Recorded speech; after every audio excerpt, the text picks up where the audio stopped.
I'm sorry that I don't have a clever opening for this video, but in general, character customization is pretty important in games where you make your own character. That continues to hold true for the community sim MMO Palia. Today we're going to look at what character customization is, what challenges Palia specifically will face, and how Singularity 6, its developers, are tackling the concept, all while giving some examples from two games I played recently, Sunhaven and Story of Seasons. Why these games and not Stardew Valley or Animal Crossing?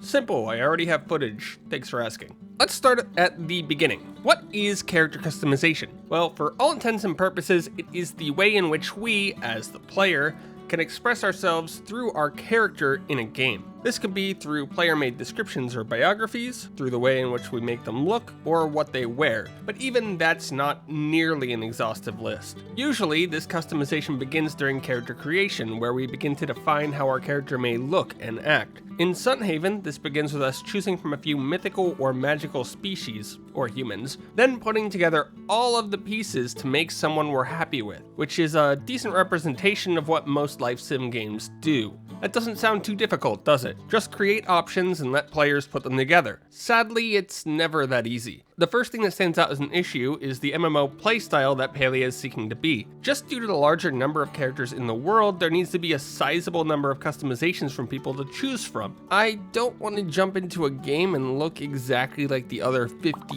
people starting with me. It just wouldn't feel natural. On top of this, there's a growing demand within games to give players the option to make non-gendered characters, which isn't necessarily the second challenge, but ties into it quite well. Jumping back a minute or two, character customization is a way that players can express themselves, and for many people, they want to make characters that can, in some ways, represent themselves. There's a growing community who doesn't want to need to say that they're a boy or girl just to make a character, and there are more who just don't want specific character options locked behind such a choice. On that point, I actually come to my main reason for including Story of Seasons in this video. One of my biggest gripes in Sunhaven's character creation is that I couldn't make the character that I had made in practically every other game that I play, which is this guy. Story of Seasons, on the other hand, allowed me to make this character and dress them in either masculine or feminine clothes. Sadly for many though, they still made me choose a gender, but it's a start. So why did I go on that tangent?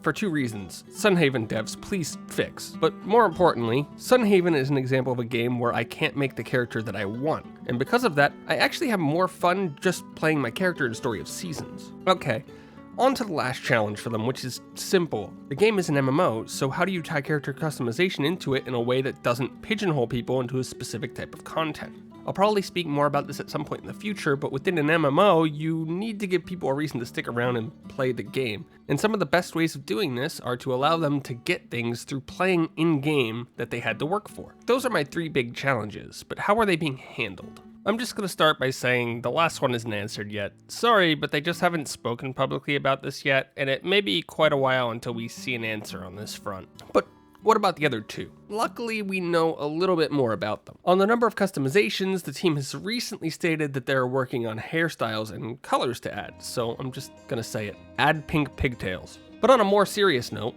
from the beginning, the team has been stating that they've been working on continually expanding the number of clothes and hairstyles, and have even stated that they've been working on ways to attempt to give players decent facial structure customizations as well. Of course, some of this stuff is built up for the alpha, some won't see the light of day until much later, or even possibly post-launch, since again, MMO.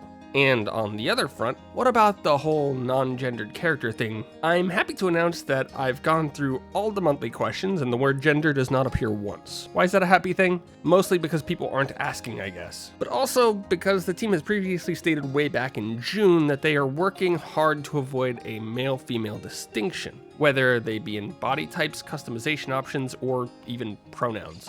Essentially, when you make your character, you choose a body type, which they had two of 8 months ago. One being more masculine and the other more feminine, but I'm hoping they've somehow managed to expand that a tad bit in the months since. And that's it. That's practically everything that we know about character customization in Palia so far. Do you guys have any ideas for characters? Also, please don't make me have to restrict comments in this video. Lastly, in recent news, Palia has entered its alpha phase and some people have already gotten into testing. It's a closed system and more will be invited in the future. Congrats to those who got in, have fun in the game, and I personally didn't get in case you're wondering. Not that I'd tell you if I did. If you want to know a little bit more about the story in Palia, you can click this video over here.